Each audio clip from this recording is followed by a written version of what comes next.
Please do subscribe, hit the bell icon, get the notification. हम लोग देखते हैं पहला क्वेश्चन। पहला क्वेश्चन क्या है? पहला क्वेश्चन है पदस्थली या पेडिप्लेन की अवधारणा निम्नलिखित में किसके नाम से संबंधित है, यानी किससे ये नाम जुड़ा हुआ है। तो आपका जो आंसर होगा एलसी किंग होगा। क्या? एलसी किंग होगा। अब ये जो पेडिप्लेन है, पेडिप्लेन से संबंधित कुछ शब्द और हैं, उनको भी आप जान लीजिए। जैसे एक है पेनीप्लेन। पेनीप्लेन किसने दिया था? डेविस ने। तो पेनीप्लेन और डेविस को कैसे याद करेंगे? डे बी छोटी की मात्रा, उसी तरह पेनी में बड़ी की मात्रा, तो ऐसे याद कर लेंगे डेविस के पेनीप्लेन को। अगला है पैन प्लेनेशन। क्या? Pan planation. अब पैन प्लेनेशन किसने दिया था? इसको क्रिक ने दिया था। क्या? क्रिक ने। ठीक है, तो पैन प्लेनेशन, पैन को हम कैसे याद कर सकते हैं? देहाती भाषा में पैना बोलते हैं। क्या? पैना। और क्रिक को हम क्या करें? किक पढ़ें। क्रिक को हम क्या पढ़ें? किक पढ़ें। तो हम कह सकते हैं पैना से किक मारा। क्या? पैना से किक मारा। तो ये भी याद हो जाएगा आसानी से। ठीक है, तो अगला क्वेश्चन देखते हैं। अगला क्वेश्चन क्या है? आनत शैल स्तर पर क्षैतिज रेखा की दिशा क्या होती है?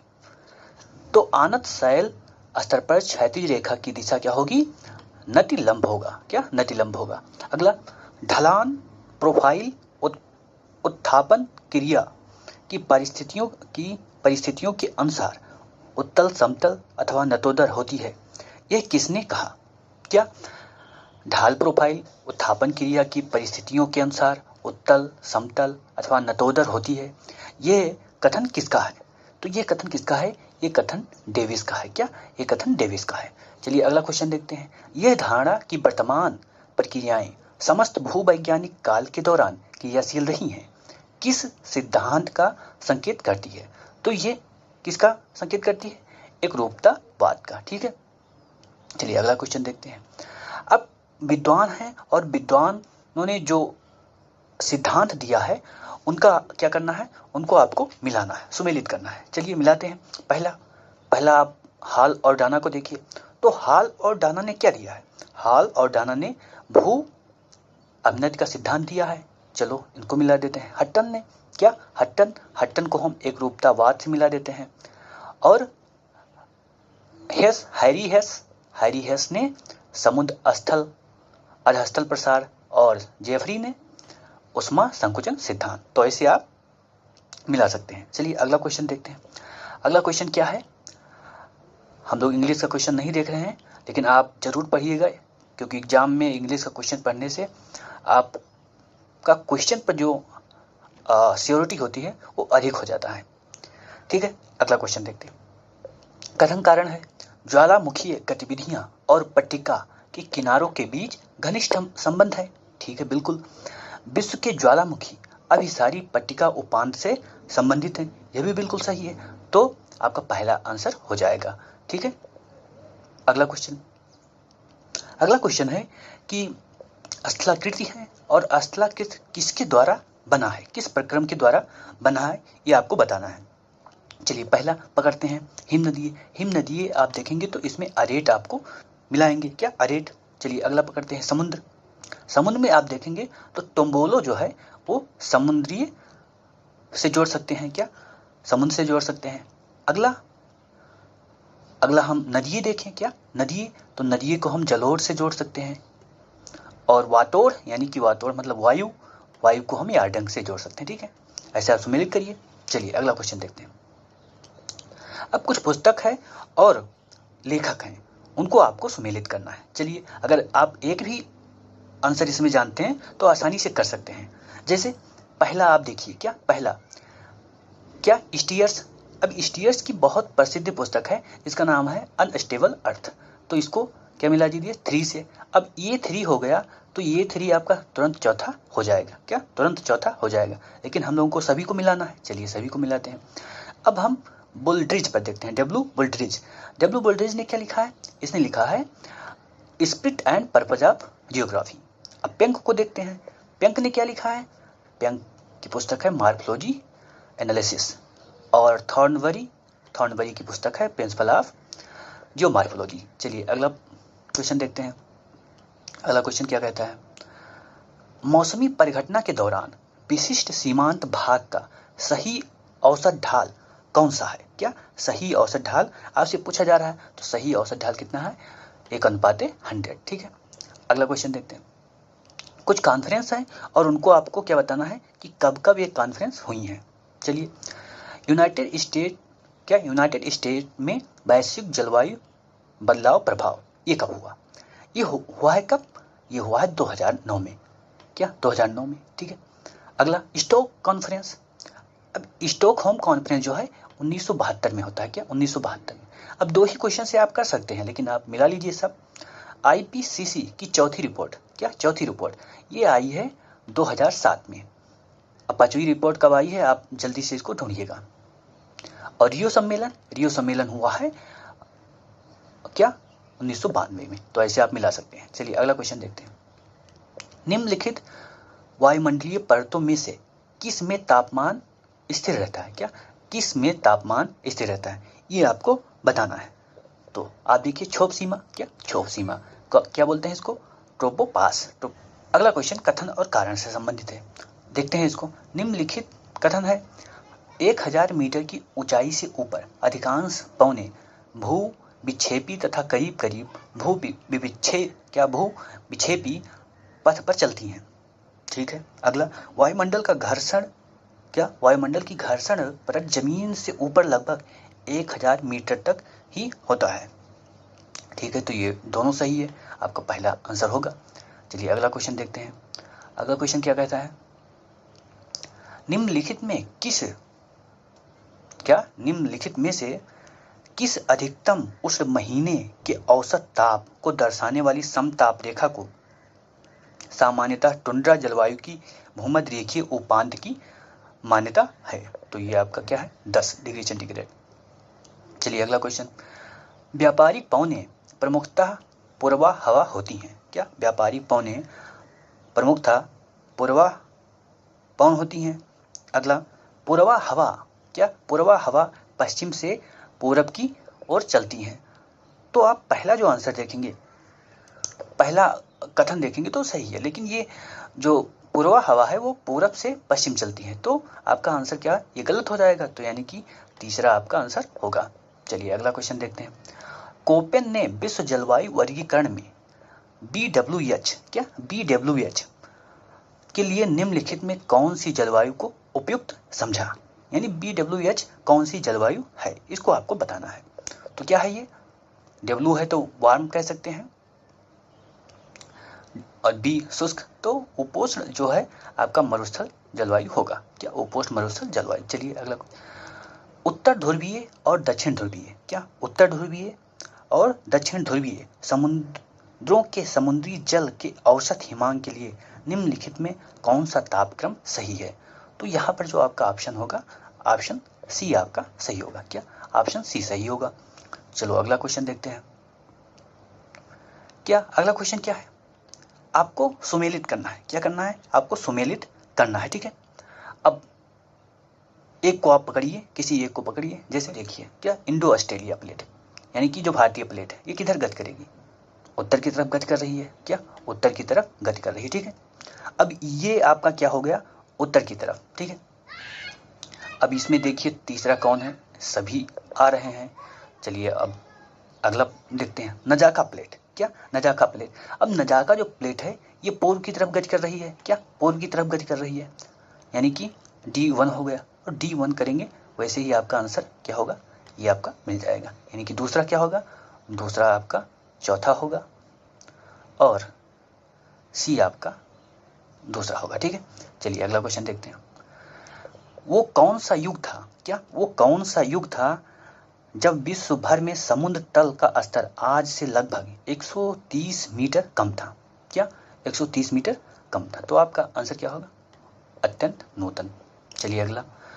पृथ्वी पर आने वाले ज्वार का अधिकतम प्रतिशत सूर्य की तुलना में चंद्रमा उत्पन्न करता है। बिल्कुल, चंद्रमा की तुलना में सूर्य पृथ्वी के ज़्यादा समीप है, तो गलत है आपका। ये तो गलत हो गया, तो तीसरा आपका सही होगा। चलिए अगला क्वेश्चन देखते हैं। प्रत्येक वर्ष, क्या प्रत्येक वर्ष मौसमी जलवायु उतार चढ़ाव को सहन करने वाले पौधों के लिए निम्नलिखित में कौन सा शब्द आप प्रयोग करेंगे? तो आप इस चारों में देखेंगे तो पहला शब्द आप प्रयोग कर सकते हैं। चलिए अगला क्वेश्चन देखते हैं। अगला क्वेश्चन क्या कहता है? कथन कारण। क्या? कथन कारण। चलिए देखते हैं कथन कारण। बायोमास की प्रादेशिक परिसीमाएं प्रायः विवेकाधीन होती हैं। चलिए अगला देखते हैं। अगला क्या कह रहा है? प्रमुख प्रकार के सभी बायोम सागर तथा भूमि पर विद्यमान है। तो ये जो आपका दूसरा है कारण वो लगभग गलत है। क्या? वो गलत है। ठीक है, तो आपका तीसरा आंसर होगा। चलिए देखते हैं अगला। अब अगला क्या है? यहाँ पर कुछ प्राणी भौगोलिक प्रदेश हैं और उनको आपको बताना है। तो प्राणी भौगोलिक प्रदेश को सबसे पहले बैलेंस ने बांटा था। अब उन्होंने कितने, ये भी क्वेश्चन पूछा जा सकता है कि बैलेंस ने कितने प्राणी भौगोलिक प्रदेश को डिवाइड किया है या कितने भागों में डिवाइड किया है, तो आपको बताना होगा कि 6 भाग में। ठीक है, और अब इसको आपको मिलाना है। चलिए मिलाते हैं। अब यहाँ पर प्राच्य। क्या? प्राच्य। अब प्राच्य शब्द किसके लिए प्रयोग किया जाता है ये आपको जानना होगा। तो ये प्रयोग किया जाता है दक्षिण पूर्व एशिया या दक्षिण एशिया के लिए। तो आप इसमें प्राच्य को क्या मिला सकते हैं? सुमात्रा से मिला सकते हैं। क्या? सुमात्रा, क्योंकि सुमात्रा दक्षिण पूर्व एशिया और दक्षिण एशिया में है। तो पहला को आपने क्या कर दिया? सुमात्रा को मिला दिया। अब पहला आप जैसे सुमात्रा को मिलाएंगे वैसे आपका आंसर आ जाएगा। क्या? आंसर आ जाएगा। देखिए अब न्यू आर्कटिक को क्या? न्यू आर्कटिक को चौथा हम कर सकते हैं, और न्यूट्रॉपिकल को हम पहला कर सकते हैं। क्या? और पैलियो आर्कटिक को हम क्या कर सकते हैं? नीदरलैंड कर सकते हैं। ठीक है, चलिए अगला क्वेश्चन देखते हैं। कल्चरल लैंडस्केप शब्द किसने सबसे पहले प्रयोग किया? तो ये बहुत सरल क्वेश्चन है, सावर ने। क्या? सावर ने। चलिए अगला क्वेश्चन। भारत में नहीं, भूगोल में व्यवहार परक पर्यावरण पर निम्नलिखित में किसने सबसे अधिक बल दिया? तो किसने सबसे अधिक बल दिया? क्रिक महोदय ने। चलिए अगला क्वेश्चन। मानसिक मानचित्र की अवधारणा किसने विकसित की? गाउल्ट और व्हाइट ने। गोल्ड भी कहीं कहीं पर लिखा रहता है, ये भी आप ध्यान रखिएगा। चलिए अगला क्वेश्चन क्या है? अगला क्वेश्चन कह रहा है कि निम्नलिखित भूगोल वैज्ञानिक में किसने मानव केंद्रित भूगोल पर ध्यान केंद्रित किया? तो आपका आंसर होगा जेफरसन। अगला क्वेश्चन है कि पृथ्वी की परिधि की गणना सबसे पहले किसने की? यह भी बहुत बार क्वेश्चन पूछा गया है। तो एराथोस्थनीज ने किया। अगला, सामाजिक अथवा सांस्कृतिक रूप से क्षेत्रीय संकल्पना का निर्माण हुआ। अब ये कथन किसका है? क्या? यह कथन किसका है ये भी आपको ध्यान देना है, और ये विचार किससे संबंधित है ये भी आपको ध्यान देना है। ठीक है, तो ये उत्तर आधुनिकतावाद से संबंधित है। चलिए अगला क्वेश्चन। अब कुछ भूगोलवेत्ता हैं और उनको बताना है वो किस देश के हैं स्पेशली, या स्कूल ऑफ ज्योग्राफी उनकी कहाँ से है। तो इसमें आप जो आपको सरल लगे उसको पकड़िए। जैसे फ्रेडरिक रेडजल। अब ये रेडजल कहाँ के हैं? रेडजल सामान्य से जर्मनी के हैं। तो दूसरा क्या हो गया? 1 हो गया। तो दूसरा बी में 1, 2 आपका 2 एलिमिनेट हो गया, 2 बचा। अगला देखते हैं। मैकिंडर कहाँ के हैं? मैकिंडर ब्रिटिश के हैं, यानी कि सी आपका क्या होगा?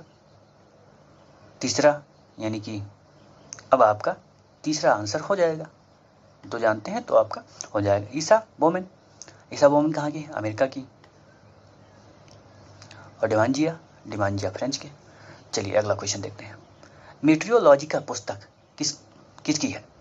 ये भी क्वेश्चन बहुत बार आया है। अरस्तु की। यूनाइटेड नेशन पॉपुलेशन फंड 2015 के आंकड़ों के अनुसार निम्नलिखित में किस महाद्वीप में जनसंख्या का घनत्व अधिकतम है? क्या बताना है आपको कि जनसंख्या का घनत्व सबसे ज़्यादा कहाँ है? तो सामान्य सी बात है, एशिया में होगा। जापान की जनसंख्या पिरामिड मुख्यतः किस देश के पिरामिड के समान है? क्या? तो डेनमार्क के समान होगा। क्या? डेनमार्क के समान। चलिए अगला क्वेश्चन देखते हैं। अगला क्वेश्चन क्या कहता है? विकासशील देश। क्या बता रहा है? विकासशील देश ने प्रजनन दरों में महत्वपूर्ण कमी के बावजूद जनसंख्या में वृद्धि दर्ज की गई है। इसका कारण क्या है? क्या इसका कारण क्या है? एक कंसेप्ट वाला क्वेश्चन है, आप आसानी से इसको कर सकते हैं, आपका आंसर होगा। तो चलिए अगला क्वेश्चन देखते हैं। निम्नलिखित कथनों में कौन सा कथन व्यापक आधार की जनसंख्या पिरामिड को प्रदर्शित करता है? तो ये भी सिंपल सा क्वेश्चन है। अधिक प्रजनन दर होगा, अधिक बच्चे होंगे तो आधार अधिक होगा। किसी भी सेवा के लिए जनसंख्या सीमा की सही व्याख्या निम्नलिखित में कौन सा कथन करता है? क्या निम्नलिखित में कौन सा कथन करता है? तो ये आपका तीसरा आंसर होगा। चलिए, अब मानव बस्ती है और उनको आपको क्या करना है? सुमेलित करना है, मानव बस्तियों के स्थल। चलिए पहला को देखते हैं। पहला को आप पकड़िए और तीसरे से क्या करिए? तीसरे से मिलाइए। पहला आप जब तीसरे से मिलाएंगे तो आपका आंसर मिल जाएगा। दूसरा क्या होगा? दूसरा दूसरे से मिलाइए। तीसरा क्या होगा? तीसरा चौथे से मिलाइए। और डी क्या होगा? पहले से मिलाइए। ठीक है, चलिए अगला क्वेश्चन देखते हैं। अगला क्वेश्चन क्या है? चलिए देखते हैं अगला क्वेश्चन। अगला क्वेश्चन क्या है? पहला केंद्रीय शहर को हम लेते हैं। क्या? केंद्रीय शहर। अब केंद्रीय शहर को आप तीसरे से जोड़िए। क्या? तीसरे से मुख्य शहर। अब तीसरा जोड़ेंगे, आपका आंसर क्या हो जाएगा? दूसरा आपका क्या हो जाएगा? आंसर हो जाएगा। क्या? दूसरा आपका आंसर हो जाएगा। अब नेटवर्क शहर किससे जुड़ जाएगा? नेटवर्क शहर का आपका जुड़ जाएगा चौथे से। और नगरीय प्रभाव जुड़ जाएगा दूसरे से। और नगरीकृत क्षेत्र आपका पहला से। चलिए अगला क्वेश्चन देखते हैं। अब ये बहुकेंद्र सिद्धांत है। क्या? बहुकेंद्र सिद्धांत किसने दिया है? बहुकेंद्र सिद्धांत ये आपको पता होना चाहिए। किसने दिया है? हारिस और उलमैन ने। कितने उन्होंने सेक्टर बनाए हैं? उन्होंने 10 सेक्टर बनाए हैं। अब 10 सेक्टर में आपको सारे सेक्टर याद होने चाहिए। तो सारे सेक्टर याद होंगे तो आप इसको आसानी से क्या क्वेश्चन कर सकते हैं। जैसे 1 2 3 4। अब इसमें पूछ रहा है कि 1 2 3 4 के स्थान पर क्या होगा? क्या? 1 2 3 4 के स्थान पर क्या होगा? तो आप जब इसको मिलाएंगे तो आपका जो आंसर होगा, क्या आपका आंसर 3, क्या आपका आंसर 3 होगा। ठीक है, चलिए अगला क्वेश्चन देखते हैं।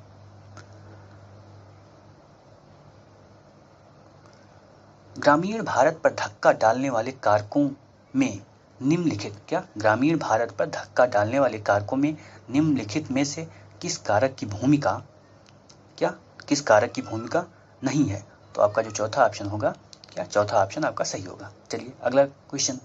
निम्नलिखित में से किसने भारतीय विकास ध्रुव को शहरी क्षेत्र में अवस्थित विस्तारित होते हुए उद्योगों के समुच्चय और इसके प्रवास क्षेत्र में हो रही आर्थिक गतिविधियों के और विकास के रूप में परिभाषित किया? मतलब किसने ये परिभाषा दी है, ये आपको बताना है। क्या? तो किसने दी है? पेरोक्स ने। क्या? पेरोक्स ने ये परिभाषा दी है। चलिए अगला क्वेश्चन देखते हैं।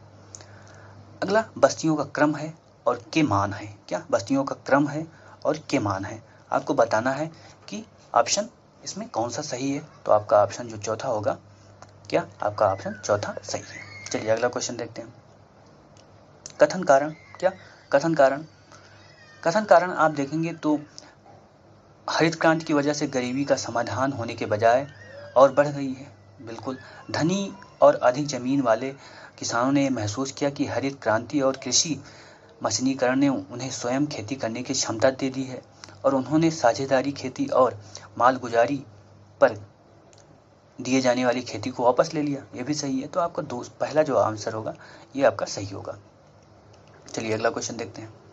अगला क्वेश्चन क्या कहता है? निम्नलिखित में किस कार्य की वजह से पूरे विश्व, क्या निम्नलिखित में किस कार्य की वजह से पूरे विश्व में किसी अन्य की तुलना में सबसे अधिक जल प्रदूषण होता है? क्या सबसे अधिक जल प्रदूषण होता है? तो भी निर्माण आपका होगा ऑप्शन। चलिए, कौन सा समुद्री मार्ग विश्व में सर्वाधिक महत्वपूर्ण और व्यस्ततम मार्ग है कह सकते हैं? तो आपका उत्तरी अटलांटिक क्या आंसर होगा। वेबर ने अपने न्यूनतम लागत सिद्धांत में निम्नलिखित में किसे नहीं माना? क्या किसे नहीं माना? तो ये आपका पहला होगा।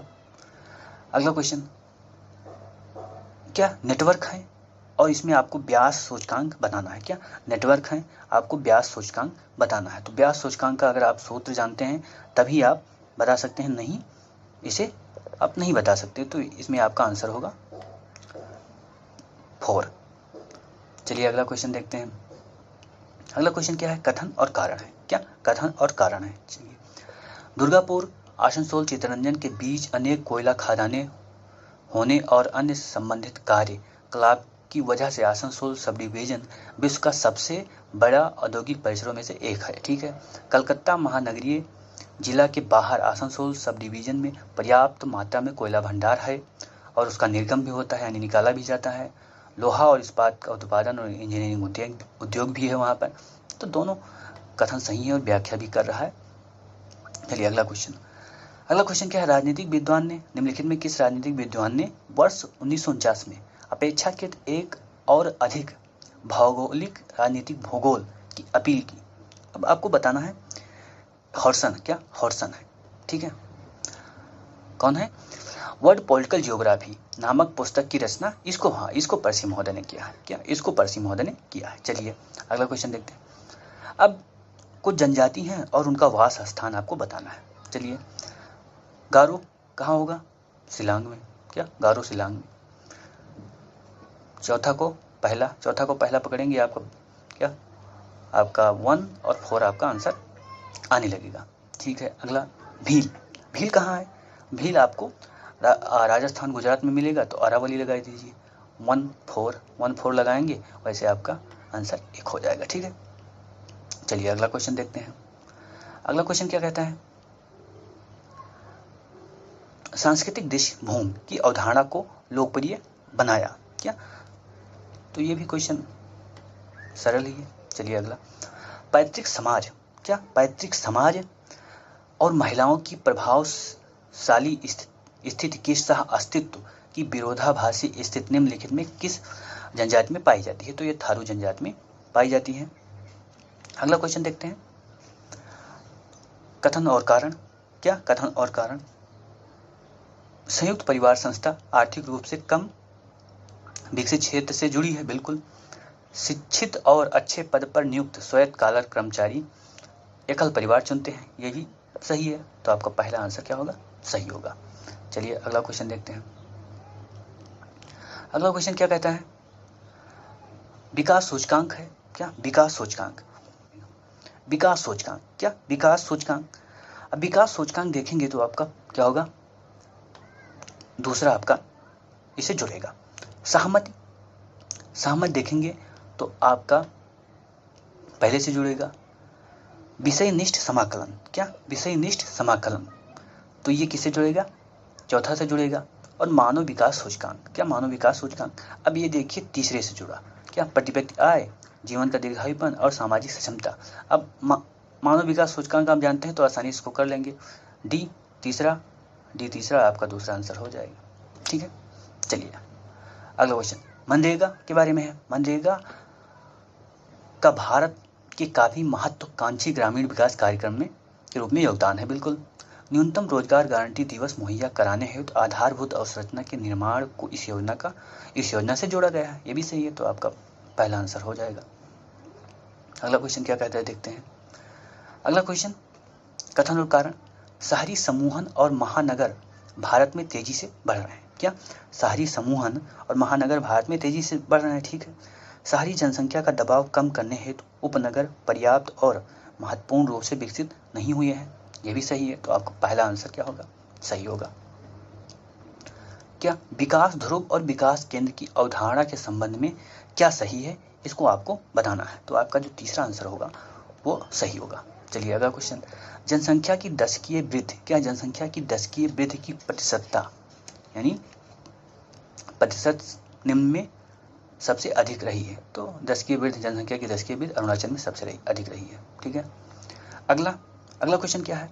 निम्नलिखित में कौन सा भारत में मलिन बस्ती जनसंख्या संकेंद्रण के लिए उत्तरदायी नहीं है? तो आपका ये चौथा आपका आंसर सही होगा। अगला क्वेश्चन देखते हैं। निम्नलिखित में कौन सा राज्य भारत में काफी उत्पादन में कर्नाटक है। चलिए अगला क्वेश्चन देखते हैं। अगला क्वेश्चन क्या कहता है? अगला क्वेश्चन सूची है और आपको मिलाना है। चलिए, शरावती कहाँ है? कर्नाटक में। पहला तीसरा हो जाएगा आपका, तुरंत आपका आंसर अपना लीजिए, ये आपका आंसर हो गया। चौथा आपका आंसर। चलिए अगला कथन कारण। गंगा के मैदान के उत्तरी हिस्से में काफ़ी कम सिंचाई नहरें हैं। उत्तरी भाग में इस क्षेत्र में काफ़ी वर्षा है, उसके पास पर्याप्त भूमिगत जल है। क्या? पर्याप्त भूमिगत जल है। तो ये इसका आंसर क्या होगा? क्या? दूसरा आपका आंसर होगा। चलिए अब कुछ फसल हैं उनको आपको मिलाना है। क्या? फसल। चलिए कपास को लीजिए तो कपास में महाराष्ट्र, गुजरात ये हो गया। सरसों राजस्थान हो गया। ठीक है। गेहूँ में तो उत्तर प्रदेश होगा, और मक्का आंध्र प्रदेश होगा। चलिए अगला क्वेश्चन देखते हैं। अगला क्वेश्चन क्या कहता है? पर्वत हैं। क्या? कुछ पर्वत हैं और उनको आपको क्या करना है? मिलान करना है। चलिए पहले अरावली को देखें तो अरावली में क्या होगा? माउंट आबू, यानी कि C2 देखिए, यानी कि 2 आपका हो गया। हिमालय सागरमाथा, यानी कि D1 C2 D1। ठीक है। अगला चलते हैं नीलगिरी। क्या? नीलगिरी दोड्डा बेट्टा चौथा, यानी कि ये चौथा तो ये चौथा अगर हो जाएगा तो आपका तीसरा आंसर, यानी नीलगिरी से आप आंसर निकाल सकते हैं। चलिए अगला क्वेश्चन क्या है? कथन और कारण। भारत में प्रत्येक अनुक्रमिक जनगणना के साथ मलिन बस्तियों की जनसंख्या में भारी वृद्धि हुई है। बिल्कुल। अगला, भारत के क्षेत्र और जनसंख्या दोनों में सतत रूप में वृद्धि हुई। अब क्षेत्र भारत का कहाँ बढ़ रहा है? कहीं वो दूसरे देश पर कब्जा थोड़ा कर रहा है, तो दूसरा तो गलत हो जाएगा, तो आपका तीसरा आपका सही होगा। चलिए एग्रोग्राफ। क्या? एग्रोग्राफ के द्वारा निम्नलिखित में से किस वृत्तीय मान संबंध का चित्रण करता है? क्या? एग्रोग्राफ। तो एग्रोग्राफ करता है क्या? फसली मौसम और मौसमी स्थितियां। चलिए अगला क्वेश्चन, जो सूर्य तुल्यकालिक जो उपग्रह होते हैं उन्हें कहाँ पर स्थापित किया जाता है, कितनी ऊंचाई पर? तो ये आपका तीसरा आंसर आपका हो जाएगा। अगला क्वेश्चन देखते हैं क्या कहता है। अगला क्वेश्चन में कौन सा पद विषमता गुणांक का परिकलन करता है? तो आपका ये चौथा ऑप्शन क्या होगा? सही होगा। चलिए अगला क्वेश्चन देखते हैं। किसी सीरीज का मानक विचलन उसकी भिन्नता का माप करता है। किसी सीरीज का मानक विचलन उसकी भिन्नता का माप करता है। बिल्कुल सही है। दो से अधिक सीरीज के बीच विभिन्नताओं की तुलना करने के लिए मानक विचलन की जरूरत नहीं होती है। यह भी सही है, लेकिन व्याख्या नहीं है, तो आपका आंसर 2 होगा। संचार उपग्रह। क्या? संचार उपग्रह। यहाँ उपग्रह के बारे में आपको क्या सामान्य सा जानकारी होनी चाहिए कि कितनी कक्षाएं होती हैं, कितनी कक्षाओं में उनको भेजा जाता है, तो आप क्वेश्चन को आसानी से टैकल कर लेंगे। ठीक है। देखिए संचार उपग्रह यानी भू स्थिर उपग्रह, इनको 30,000 किलोमीटर की ऊंचाई पर स्थापित किया जाता है। बिल्कुल, इनको क्या बोलते हैं? भू स्थिर कक्ष। जिस कक्षा में स्थापित किया जाता है उसे भू स्थिर कक्ष बोलते हैं। ठीक है। जियो स्टेशनरी। फिर अगला साधन उपग्रह यानी सूर्य तुल्यकालिक 300 से 1000, ये भी सही है, तो आपको दोनों ऑप्शन सही हो जाएगा। अभी ये क्वेश्चन हम लोगों ने किया ही है ऊपर। निम्नलिखित में कौन सा संवेदक एक सक्रिय सुदूर संवेदक है? क्या? निम्नलिखित में कौन सा संवेदक एक सक्रिय सुदूर संवेदक है? तो आपका ऑप्शन क्या? आपका ऑप्शन दूसरा होगा। ठीक है। चलिए अगला क्वेश्चन देखते हैं। अगला क्वेश्चन क्या कहता है? यहाँ कुछ आकृतियां हैं और उस आकृति को ध्यान में रखकर आपको क्या बताना है? आंसर बताना है। तो आपका आंसर क्या होगा? इसमें आपका तीसरा आंसर होगा। ठीक है। चलिए अगला क्वेश्चन, बिंदु मानचित्र। क्या? बिंदु मानचित्र विशेषकर तब उपयोगी होता है जब मूल्यों का वितरण असमान व अनियमित हो। सांख्यिकीय इकाई जितनी अधिक छोटी होती है, बिंदु मानचित्र उतना ही अधिक सटीक होता है। बिल्कुल सही, तो दोनों सही है, व्याख्या नहीं है, दोनों सही है। सो आज के लिए इतना ही, फिर मिलते हैं अगले वीडियो में। आपको वीडियो अच्छा लगा हो तो प्लीज़ चैनल को सब्सक्राइब जरूर करें।